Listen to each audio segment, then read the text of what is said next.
ప్రభువైన యేసుక్రీస్తునందు మీ అందరికీ శుభములు. ఆయన పరిశుద్ధుడు, పరిశుద్ధంగా ఉండమన్నాడు, పవిత్రంగా ఉండమన్నాడు. ఆయన పరిశుద్ధుడు కాబట్టి మనల్ని పరిశుద్ధంగా మార్చేశాడు. ఆయన రక్తం ఇచ్చి మనల్ని కొన్నాడు. ఆయన రక్తము మనల్ని బాగు చేసింది. మన హృదయాల్లో పశ్చాత్తాపడి దేవుని నమ్ముకుని, దేవుడి ప్రేమను బట్టి, దేవుని కృపను బట్టి, దేవుడి కార్యాల్లో పాల్గొంటూ, ఆయన వాక్యాన్ని సేవిస్తూ, ఆయన్ని ప్రేమిస్తున్నప్పుడు ఆయన బాప్తిసముతో జీవితాంతము దీక్షాస్థానము చేపించాడు. దీక్షాస్థానము అంటే బాప్తిసముతో మనము జీవితాంతము దేవుడితో నడిచే భాగ్యము. ఆయన మనల్ని ప్రేమించాడు.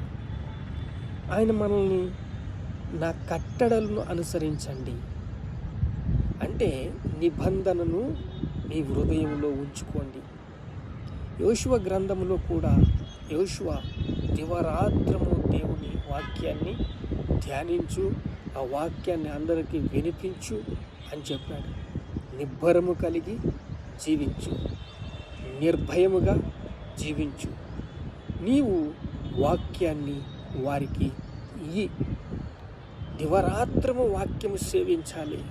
దివరాత్రము వాక్యం సేవించి వాక్యానుసారంగా జీవించాలని యెహోషువ చెప్పాడు. దావీదు కూడా కీర్తనల గ్రంథంలో చెప్పాడు.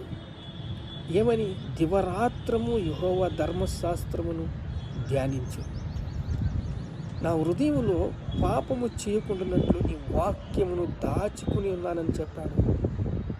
మనం బాగుపడాలి అంటే మన హృదయంలో వాక్యము ఉండాలి. ఆ వాక్యము ఫలించాలి, ఫలాలు చూడాలి. మనకు శాంతి కావాలంటే, సమాధానం కావాలంటే ఆత్మ బలపడాలి, ఆత్మీయంగా జీవించాలి, క్షమించాలి, కరుణించాలి. మనము కృప కోసం వెతకాలి. కృప కోసం వెతికి సమయాన్ని పాడు చేసుకోకూడదు. సమయాన్ని వినియోగం చేసుకుని కృపను, ప్రేమను, దయను, దేవుని సన్నిధిని మీరు ఎప్పుడైతే వెతికారో మిమ్మల్ని దేవుడు బ్లెస్ చేస్తాడు, ఆశీర్వదిస్తాడు. యెహోవా ఆశీర్వాదము ఐశ్వర్యం ఇచ్చును. మీకు దేవుని ఆశీర్వాదం ఎల్లప్పుడూ